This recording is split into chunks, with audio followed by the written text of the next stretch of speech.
Hey, what's going on, everyone? It's Sal Warner. How you're doing it? Welcome to another episode of Chatterbox. I'm talking to you live right now from Istanbul. A short stay in Istanbul, finding out a few bits of information here and there. But I'm about to leave. But I thought I'd give you a Chatterbox because that's what you've been looking forward to all day, isn't it? A Chatterbox. What's going on, everyone? Danny B, what's going on? How you doing? Firstly, apologies for being late. Of course, the Wi-Fi isn't great here. So, of course, I had to get Wi-Fi in order. I had to go online, etc. It's a madness changing my SIM cards, etc. It's been absolutely crazy, really, to be honest, today. Been all over the place, all over the shop, and trying to get things done and trying to get things, keeping myself busy, as we all are, of course. How you all doing? Firstly, before I start, please don't forget to subscribe and please don't forget to smash a like. That would be fantastic if you guys can do that. Apologies for the different setting, of course. I'm always at a different setting. I'm always at a different location, obviously, these days. But at the end of the day, I'm here to bring you the news. I'm live from Istanbul, Turkey, right now. I'm going to fly out a bit later on. I've only had a short stay here in Turkey, finding out a few bits and bobs about certain things. And in regards to Manchester United, of course, Antony is gaining the interest of Besiktas in Turkey. Obviously, the Turkish club are very interested in him at the moment, but at the end of the day, Antony does not want to go anywhere. Why doesn't Antony want to go anywhere? And we all know why Antony doesn't want to go anywhere, because his wages are humongous. He's got humongous wages. He's gone from 40 grand a week to 300, 200,000 a week. I don't know how much it is, but it's a lot of money. And of course, he's not going to want to have a down tool on his wages. Of course. Laruk, how you doing, my friend? Hope you're well. Welcome to my domain, which is the airport in Istanbul at the moment. Hope you're well. At the end of the day, I think we have to stop being so sentimental with these players. I know Antony doesn't want to leave, and he probably won't leave because of his wages are astronomical. But of course, he's not going to want to leave Manchester United. It's the whole thing. But we got to stop with the sentimentality. I'm not saying sell Antony. I'm not saying loan Antony out. But I'm just making a point in regards to that. No player is untouchable at the club, and if you don't perform, you don't get chances at this club. The Deadwood do need to leave. If Slab and Mick Shite are not leaving and used in the squad rotation, they will have entered sat by the near. Mate, I've been saying it for a long time now in regards to these players. These players need to leave. McTominay is one of them. McTominay does need to go now. He's overstayed his welcome. He's been here like 7 years, hasn't he? 7 years. It's madness, really, when you think about it. It's absolutely crazy that he's still at Man United, punching above his weight, of course. I have no doubt he gives his all for Manchester United. I have no doubt that he does do okay. He does punch above his weight, but he's not going to get us into that title challenging ambition that we want to be in, is it? What do you think about Scott McTominay? I mean, I just don't think I think he should be one of the first out the door. I mean, we'll get full amount of cash towards our transfer funds, of course, with him, which is good. But I don't think we're going to sell him. And at the beginning of the summer window, it was said that we're not going to sell McTominay, which is a bit disappointing because we do need to get rid of these players. Laruk, why Deadwood exit difficult? I know, exactly. It's the wages, my friend, the wages. Although McTominay is not on much wages, he does need to leave. But I do feel your sentiments, my friend. I do feel it. I feel it right here. I feel how you're feeling, mate. I feel how you're feeling. And at the end of the day, these players do need to leave, and these players do need to leave quickly. But Manchester United are making waves within the transfer window, and anytime soon there will be a break-in. Here we go. Of course, there will be. It won't be long before we get in the break-in. Here we go. And there'll be more than one. Here we go. It'll be 3 in 1. Here we go. There will be Ugarte coming through the door. There will be Mazarui coming through the door, and hopefully there will be a Delict coming through the door as well. So just keep it tight, just keep patient, and there will be players coming through the door. Although we do need to get rid of some players, as I've said, but I believe we will. Laruk, I believe we will get them through the door. But INEOS have got a task to do in regards to getting rid of some of these players because of their wages. Of course, Maguire doesn't want to leave because of his wages. He gets ridiculous amounts of wages. But if we can give another team a good transfer fee, then you never know. We may be able to convince them to pay the wages for Maguire, because at the end of the day, we've got to stop carrying these players and we've got to stop being a charity case. Manchester United are moving on, and Manchester United are making strides within the transfer window, and they, of course, we don't want to get it ruined by such things, like wages, for example, which isn't great in regards to moving on to a title challenge, which we want to do. Of course, we want to do that, and at the end of the day, there's certain players that are holding us back. What do you think about that? I worry deal 3, 4, 5 may not money coming from the south. Deadwood, not money from the south of Deadwood. I worry deal 3, 4, 5, not money from South Deadwood. At the end of the day, the deadwood is very. I mean, it's been proven difficult to get rid of them, to shift some of them. Thank goodness that Wan-Bissaka will be leaving the club. Obviously, I've been showing great respect to Wan-Bissaka because he has put in a shift. He has played left back. He has played right back. But he could be going to West Ham. It's just we're just waiting on him to agree personal terms with West Ham United, and then we get Mazraoui through the door. Are you a fan of Mazraoui, Larouk? Are you a fan of him? I think he's a very good upgrade to what we've got at the moment, because high wages player not gone. Yeah, exactly, Larouk, and this is exactly what I've been touching on. The wages are too much at the moment, but INEOS are working on it, and I believe that they will get it done, and I believe that we will have some good news by the end of the week. I'm speaking to various people here in Turkey. I spent 3 hours in the centre of Turkey. Now I'm back here in the airport. I'm ready to fly off back to Abu Dhabi in the Middle East. But lots of people are saying that Manchester United are after also Kadioglu as well. Kadioglu is one on the radar as well. You'll be hearing a lot more from him within the next week or so. So keep it peeled for that.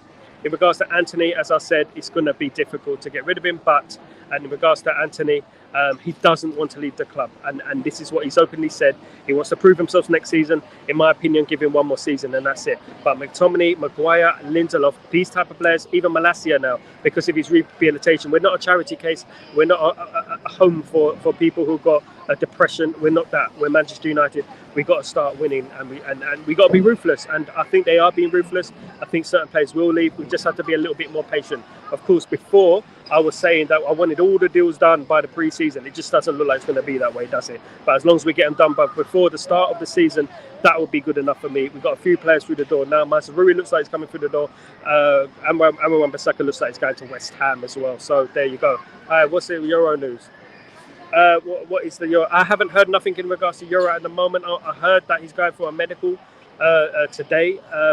There was also rumours that he went yesterday, but nothing has been set in stone yet in regards to results. We need a result. We hope that Euro is fit.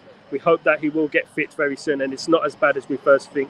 Obviously, the worry was it's an Achilles injury, an ACL, which is a long one, and we hope that is not true. But if we do get a Dilic through the door, that would be good news. Mazraoui can play right centre-back, left centre-back and right-back, of course. So that is also a very good buy. So we are covered. Thank goodness for that. How can we send a Malay person that is Angel? How can we sell him? What's that, Sonny? How you doing, Sonny? I hope you're well. Hope everything is fine. What's that? How can we send Malay? Malay? Who? Malay person? Who is a Malay person? I don't quite get that, my friend. That is Angel. How can we sell him? I don't know what we get, but I'm just going to touch on what I think you mean. At the end of the day, it's hard to sell players that are on astronomical wages. Is Man United have a new target?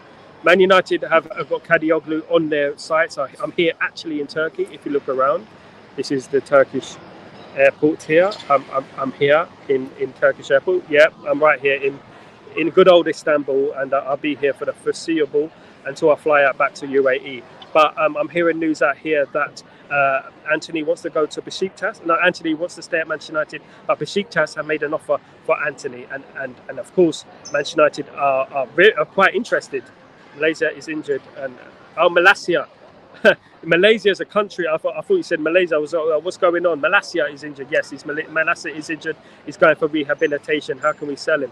At the end of the day, we can't sell him. But at the end of the day, we can't keep him either on these wages. At the end of the day, this is getting a bit of a joke that we're carrying these players, but we can't get rid of them. And this is the problem. If he doesn't want to play, if he's not fit, it's just like Mason Mount. These are big seasons for these players. And Mason Mount should be coming back this season, and he should be able to prove himself. But in regards to Malaysia, I don't think he's going to get better. I think there's something deep down wrong with him that they're not declaring. Do you know what I'm saying? Antony, what is the price? Antony, for me, would be going for roughly around 25 to 35 million euros, which is a snip of what we paid for him, which was 90 million, wasn't it? But it just goes to show you how badly run we were by the Glazers, doesn't it? It goes to show you how incompetent they were as owners. I don't know about you, but they are so incompetent. They're one of the most incompetent owners in history. No wonder we've been protesting against them for the last 20 years, because at the end of the day, this throwing money at players because they haven't got the negotiation skills to get transfers through the line is pathetic. But as we know, things are changing with this new structure with INEOS. How are you feeling about INEOS, you guys? How are you feeling? Let me know what you're feeling about INEOS at the moment. What is your feeling right now? Out of 10, what would you give INEOS?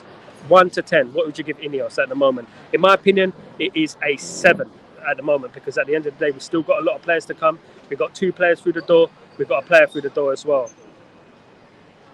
100, yeah, that's going to be a lot of money, but INEOS are looking to get the government to pay for that because they believe it's going to help the country in regards to future events, etc. So INEOS are trying to strike a deal with the government in regards to paying for that stadium. Of course, INEOS will put some money towards it, but they will get a funding from the state. They're looking for funding, basically, so Manchester United will not have that. We feel good. Yeah, 7 out of 10 isn't enough though, mate. We need another 10 out of 10. We're going to challenge for Manchester City. We need 10 out of 10, don't we, mate? We definitely need 10 out of 10 because we need to get a central midfielder, a couple of central midfielders, a couple of defenders, right back, almost through the door, but not quite yet, and a left back, which hopefully will be Kadioglu. So hopefully we will get that deal through the door, and we will move on, and we will have a new team basically ready to go for the coming season. What do you think about that? I'm looking forward to the new stadium. I mean, I'm not too sure about the nitty-gritty. You'll know more than me in regards to the stadium. I haven't really looked at the stadium news. I heard that we are looking to build a £2 billion, 100,000-seater stadium, but I haven't heard where it's going to be built. Is it going to be built at Old Trafford, or is it going to be built at a new location? I would prefer it to stay at Old Trafford, in my opinion, because of the history, and obviously the history is very important in regards to Manchester United, where we came from. The adversity to the stars, so at the end of the day we cannot move location, in my opinion, but if there's no choice, there's no choice. We have to move forward, but I would dearly love us to stay at Old Trafford and not move from the location because of our history and our heritage, which is very, very important, as you know. At the end of the day, when I'm speaking about transfer, Manchester United, it is Monday, so transfers could come at any time from now to Friday. I said that we will get a here we go by Friday. I think Ugarte will be through the door, and I think Mazraoui will be through the door. De Ligt could be following soon afterwards, so that'll be 3 in with Aaron Bissaka leaving, of course, that will be out. Jadon Sancho, of course, has gained the interest of PSG. PSG have put an offer on the table for Jadon Sancho, but are ready to walk away if we do not accept the offer and have other targets in mind. So it's not confirmed, but they put an offer on the table for Jadon Sancho, and they have inquired as well about Jadon Sancho's availability. Now, that is not set in stone. We have not. That doesn't mean we're going to sell Jadon Sancho. The offer has to be accepted, and Manchester United have to see if it's feasible, if it's enough money. It is late in the transfer window. We might have to replace him, but I think we're well covered on that side. Would you keep Jadon Sancho, or would you give him another season? I'm not too sure. I think I might give him another one. I'm still not happy about the Man United attack. I feel that we need another attacking midfielder. I feel like we need another attack. I agree, fan. I think we need an Omo or something like that in regards to the resting Bruno and putting Omo in there as well. Do you know what I mean? We need a bigger squad, and we need cover in all the right areas, in my opinion. What do you think about that? Larouk, not money spent between building. We hope that the government is going to be giving funding in regard. I think you're talking about the stadium, my friend. We hope that the government is going to be giving funding in regards to the stadium, and that we're going to be moving on and still been doing transfers. Of course, we hope. So at the end of the day, we hope that things get sorted out with that stadium, and we don't have to pay a penny. We do hope, because Manchester City didn't pay for their stadium, did they? They inherited it from the Olympics, obviously, in 2000 and when was it? When they were building the stadium, 2012, I think, or was it 2012? I think it was their first stadium in. No, it wasn't. It was before that. It was for the Paralympics. Commonwealth Games, that's what it's for, and they gave them the stadium. They gave Manchester City the stadium for free. So why not get funding from the government? And why not? We are a national landmark. Manchester United have put the Premier League on the map. The Premier League has given so much to the country, and Manchester United are a big part of that. So it's about time respect came, and it's about time we got some favours of the government, because we've done a lot for them over the past. So hopefully everything will be set in stone very soon. I'm still waiting for the here we goes. I'm still waiting for the transfers to be confirmed. I'm waiting for Ugarte to be confirmed. That is one of the most important transfers that we need. Obviously, the central midfield needs heavy work doing to it. Ugarte would be a very good start, and him working with Mainu will be very good. I still think we need a Zubimendi, someone like that, as number 6 or number 8 kind of things, who can mix it up a little bit so we have more versatility in our squad. If we can do that, then I'll be very confident for the coming season. As I said, I feel like we can challenge for the title, but these transfers do need to go through, and we do need to sign these players. It is very important for me, very important in my opinion, what about these transfers that are coming through. Rafael Leo and Kvaratskhelia goal and assist. Rafael Leo and Kvaratskhelia. You know what? AC Milan have got a couple of very, very good players there, and I wouldn't mind them at Man United. Of course, they're going to cost an arm and a leg, so I don't think we'll be able to afford that, unfortunately, with FFP, etc. They're two very, very good players, and hopefully, we can create our own Kvaratskhelia and Rafael Leao, and we can get some youth players through the door as well, and get some youth players getting some experience. I like Collier. I like him. I think he's a very good player, very good prospect. I like Harry and Mass as well. Let's build our own players. I know they've got great players. Kvaratskhelia, of course, from Naples, Napoli. I spent the last month in Napoli, so I know all about Kvaratskhelia, and I know that he loves Napoli, and it'd be very hard to shift him from Naples. Rafael Leao, obviously brilliant winger as well. Plays in Serie A. It's not the best league in the world anymore, but he's a good player as well. So we need a winger who can create, which obviously we don't have at the moment. Our wingers don't create anymore. They love to cut in and shoot. And this is something Antony needs to stop. He needs to stamp out of his game, this cutting in and shoot. It's not good enough. He needs to move on from that, definitely. 120,000%. He needs to stop moving, cutting in and shooting. He needs to start going on, taking on players and crossing and creating goals. In my opinion, that's Antony. Guys, thank you so much for joining me. Don't forget to subscribe and don't forget to smash the like. I'm going out my way to get these streams to you. I have to get these streams to you. I have to get Chatterbox to you. I have to get Breaking Dawn to you. I've been traveling all day. I started the day in Naples. I'm now in Istanbul.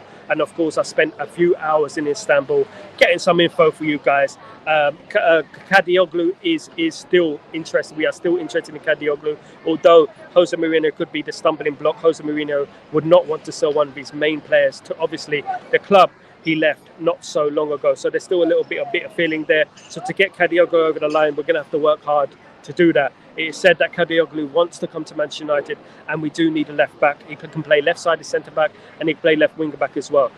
Gonzalo Ignacio as well is another one I'm very interested in, and Liverpool are interested in as well. So we've got to be careful that we don't lose him to those Scousers, isn't it? We don't want to lose him to the Scousers. So at the end of the day, I feel like we have to move on with these signings, especially at left back, because at the end of the day, we need left back signings, we need players in, and we need to get the balance of the team sorted. Because at the end, I feel that even though De Ligt is important, we need a left-sided centre back even more importantly, because we do not have that cover there. We have right-sided centre backs at the club right now who can play there. Of course, and Mazraoui coming through the door, he can play there as well. So if we can get a left-sided centre-back and we can get a left-back as well, then I feel like we'll be ready. But at the moment, I don't feel like we're ready, guys. What do you think about that? Let me know what your feelings are about who we should sign, what your feelings are about INEOS so far, about the transfers so far. Give it a 1 out of 10, 1 to 10. I'll give it a 7, as I said. I'll give 7 out of 10, 6.5, 7 out of 10. Dealings are not done. Lots of players to leave as well. We still need some players in defence, in midfield, and of course in attacking areas. So a lot to do, my friends, a lot to do. We need a lot of work to do in that team, and a lot of squad rotation, and a lot of players in and a lot of players out. Of course, we're waiting on Wan-Bissaka to agree personal terms to West Ham. That is not a foregone conclusion. Of course, we're sort of pushing him out the door. A little bit out of order, of course, in regards to Manchester United. But we got to do what we got to do. As I said, it's ruthless INEOS, and we have to move on. We cannot keep players. We cannot have sentimental feelings towards certain players. We have to move on, guys. And that's how I feel about it at the end of the day. I know it's harsh. I know it's cruel. But we want to challenge for the title, right? We do want to challenge for the title. And to challenge for the title, we cannot keep hold of these players and keep being sentimental. I know we love nostalgia at Man United. I know we love legends. I know we love our own players. But it just doesn't work like that, does it?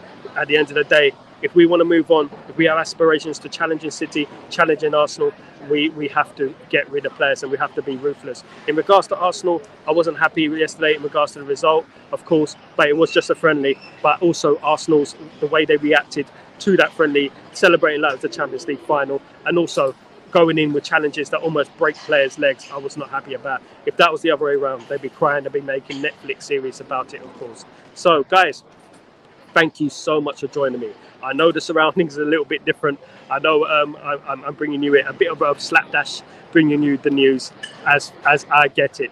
At the moment, we're waiting on those here we goes, of course. We're waiting with eagerly anticipating those here we goes, of course. But guys, you're absolutely legends for joining me today. It will be a short one today. Obviously, I'm in the airport. I'm ready to fly back to Abu Dhabi. Abu Dhabi and Dhabi. Abu Dhabi. I'll be Abu Dhabi once we get the here we go, of course. Guys, absolute legends. Thank you so much. Don't forget to subscribe.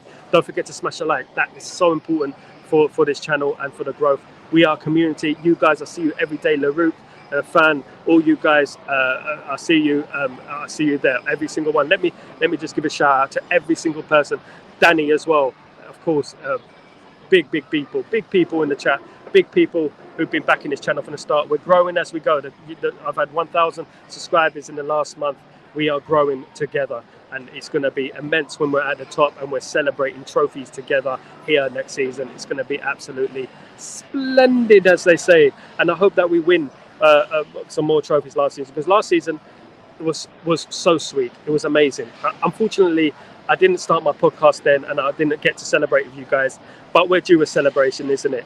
We're due a celebration, and if we do win something next season, if we do win the league, if we do win the Europa League, I have a present for all of you. I have a present for all of you. So at the end of the day, let's keep the faith, let's keep believing, and let's support the team. Let's support Ten Hag. I know there's lots of people who want Ten Hag to fail because they were wrong last season. They were wrong and we were right, and they were made to look stupid. But at the end of the day, we will support the manager, and we will carry on getting the blessings from our support and our positivity, guys. So guys, thank you so much for joining me. Big love, big respect. I shall see you tomorrow morning for Breaking Dawn. All the best. Peace out.